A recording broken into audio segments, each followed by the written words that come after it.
Five Nights at Freddy's has one of the strangest fandoms in gaming.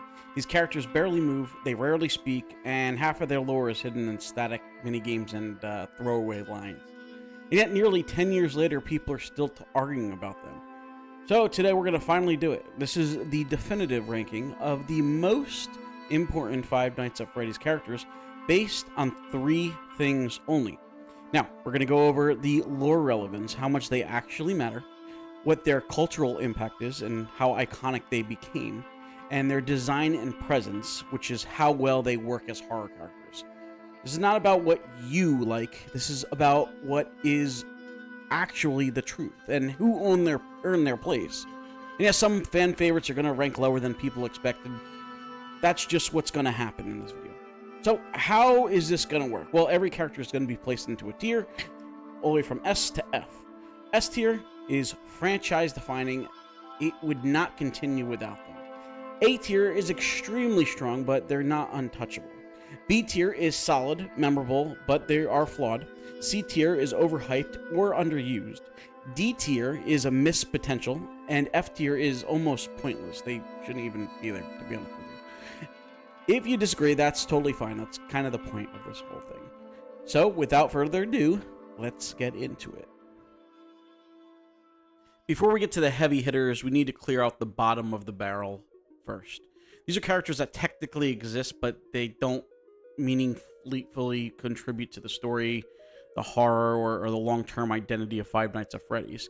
They may be recognizable, but recognition alone just isn't enough. First off, we got Balloon Boy. Balloon Boy is often brought up as iconic, but that reputation deserves some scrutiny. He was never designed to scare the player, he was designed to irritate them.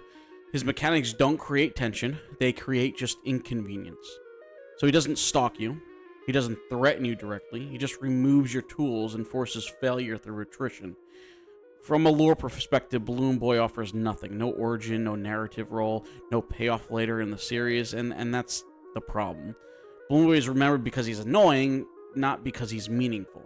In a franchise built on mystery and implication, that's not enough to justify his popularity. And quite honestly, he's not even that scary to begin with. Along with Balloon Boy, Dee Dee takes the same concept, pushes it even further away from horror. She doesn't exist to build any atmosphere. She doesn't exist to expand any of the story. Dee Dee exists solely to interfere with gameplay. She's a gameplay mechanic, and I would even argue it's not even a mechanic, it's just something to make the game a little harder. She's a fourth wall breaking mechanic masquerading as a character, so there's no emotional hook, no implied tragedy, no connection to the wider narrative. Chaos can work in horror, but only when it serves an actual purpose. Dee Dee doesn't escalate her fear, she just adds randomness. And randomness without any meaning doesn't linger with the player. That's why she lands firmly in the F tier along with Balloon Boy. So D tier is not about characters that are bad by design. It's about characters that could have mattered, but ultimately, they didn't. These are concepts that looked important, sounded really important, and even felt important at first, only to be abandoned, underdeveloped, or quietly replaced by better ideas later in the series. So first off, we have the toy animatronics. When the toy animatronics were introduced, they seemed like a big turning point. Brighter designs, facial recognition, a supposedly safer, more advanced generation. On paper, they should have reshaped the entire franchise. But narratively, they lead nowhere. The toy animatronics don't anchor a major event, they don't drive the story forward, and they don't leave a lasting mark once their game ends. Their involvement in the Bite of 87 is vague at best, and even that moment is never really truly resolved in a satisfying way. As horror designs, they're serviceable, but inconsistent. Some are unsettling, others feel almost toy-like in the wrong way. The result is a group that feels more like a prototype than a pillar. They're not failures, but they are definitely missed opportunities. Just like the other person on the D tier is Funtime Foxy. Funtime Foxy suffers from different problems, which is competition. Within Sister Location, almost every major character has a stronger narrative hook. Circus Baby has an emotional weight, Ballora has atmosphere, Enard has payoff. Funtime Foxy, by comparison, is visually striking, but narratively thin. The design works great, the voice works really well, and the presence works, but the character never evolves beyond that initial impression.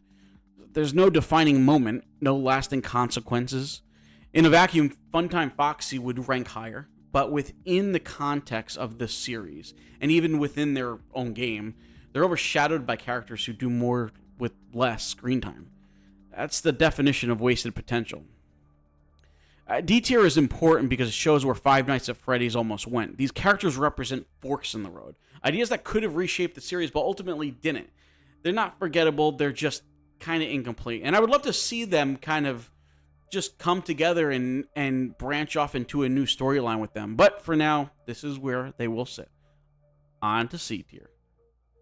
So C tier is where popularity and performance start to go its own separate ways, its own divergence, if you will.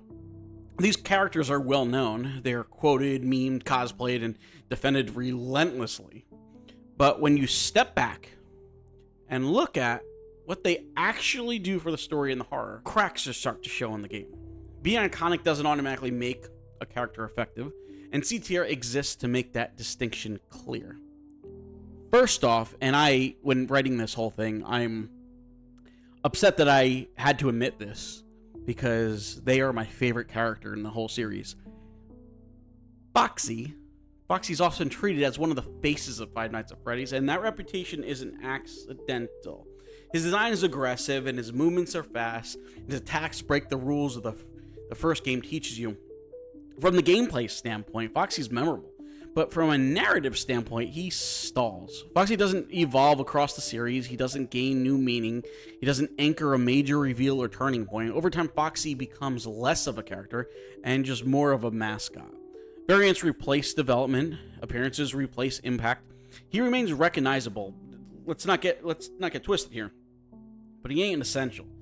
And in a franchise driven by hidden meaning and long-term payoff, that limits how he can rank. Golden Freddy is where this tier gets controversial. On the surface, he feels like an S tier character. He's mysterious, he breaks the rules of the game, and he appears without any warning and vanishes just as quickly. But the problem isn't his concept, it's his execution. Golden Freddy is used as a symbol more than a character. His identity shifts, his rules change, and his purpose bends to fit just whatever theory the story needs at that time. At his best, Golden Freddy represents unresolved guilt and lingering trauma, but at his worst, he becomes a narrative placeholder and a way just to imply importance without actually committing to it. Mystery works when it points somewhere. When mystery places direction, it just loses its power. That's why Golden Freddy lands in C tier. Not because he's weak, but because he's just inconsistent. C tier characters aren't bad. They're just uneven. They're remembered for the moments rather than the arcs. And when fans defend them, they're often defending the idea of the character, not what's actually on screen. So let's go into B tier. And remember, these are characters who are flawed, but they are strong. So B tier is where Five Nights at Freddy's is at its most ambitious. These characters are meaningful, they matter to the story, they leave a mark. But the ambition doesn't always translate into clarity. Just keep that in mind. B tier characters aim high, and they just fall a little short of being definitive. That's why I'm going to put Circus Baby on here. So Circus Baby is one of the most emotionally charged characters in the entire franchise. There's no question about that. From the moment she's introduced, she feels a little different. She speaks directly to the player, she tells a story, she carries regret, and for a while, it works really, really well. Circus Baby introduces the idea that animatronics aren't just haunted, they are aware. Her connection to Elizabeth Afton gives the series one of its few genuinely tragic arcs, but over time, her role becomes less focused. The mystery around her fades, her motivations blur, and by the later entry, Circus Baby feels more of a component of a larger threat than a fully realized character in her own right. She's still important, and she's still memorable, but she loses the narrative precision that could have placed her in the top tier. If any of you are Sonic fans, a good example of this would be Metal Sonic. They make this character super strong, really great, kind of cool backstory and everything, and then they just use him as a skin and just kind of the background character. It really sucks, and I'd like to see Circus Baby kind of have maybe her own game sometime. Next up, and another one of my favorite characters, is the Puppet. So the puppet is arguably the backbone at Five Nights at Freddy's lore. Without her, the story doesn't even begin. She's the bridge between the tragedy and consequence, the one who gives the victims a second existence. From a narrative standpoint, she is absolutely essential. But horror is about more than importance. The puppet's design is effectively symbolic, but limited visually. She's unsettling, not terrifying. And while her role is clear, her presence often feels distant. More implied than felt, I should say. That gap between narrative importance and emotional impact is what holds her back. Listen, what separates B tier from A tier is execution over time.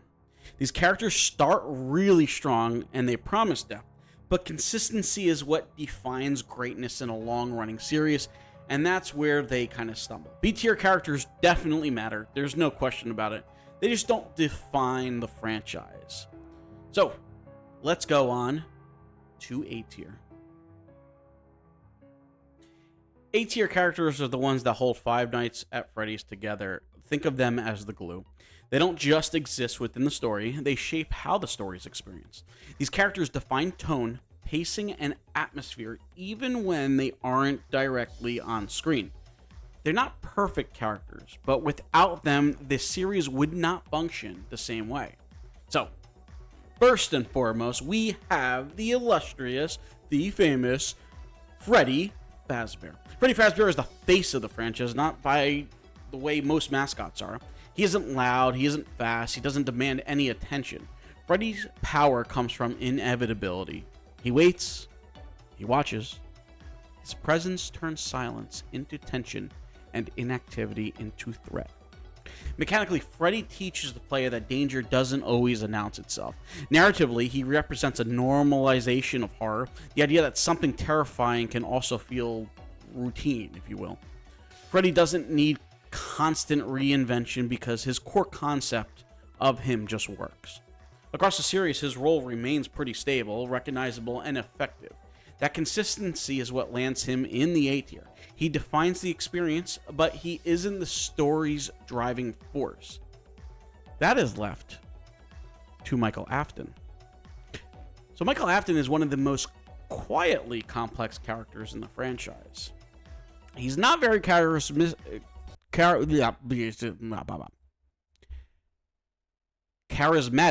and he's not expressive. For most of the series, he doesn't even speak, and yet his actions carry more consequences than almost anyone else's. Michael's a character defined by persistence, who keeps showing up, and he keeps going back. Not because he's brave, but because he has to. His arc reframes the player's role across multiple games, turning survival into obligation rather than escape. But Michael's story isn't intentionally restrained. His motivations are implied, but not explored. His emotional state is suggested, but not examined. That restraint works, but also limits how deeply he can resonate. Michael Afton is essentially the structure of FNAF. He just stops short of defining its core conflict. A-tier characters are indispensable, but they orbit something larger. They support the story's foundation rather than embody it. And that's the line between A tier and what comes next. In over my 10 years of playing the series, these people have felt like the definitive proof of what Five Nights at Freddy's is and even can be if they expel upon these people. These S tier characters don't influence Five Nights at Freddy's. They are Five Nights at Freddy's. If you remove them, the story collapses. These characters aren't popular because they're really liked. They're remembered because they are unavoidable. William Afton. He's the origin point of everything. Think of him as the hub for all the other characters. Every tragedy in this franchise traces back to a single decision, the choice to keep on killing. What makes William effective isn't complexity, it's consistency. He's not misunderstood. He isn't tragic in a sympathetic way. He doesn't have some tragic backstory.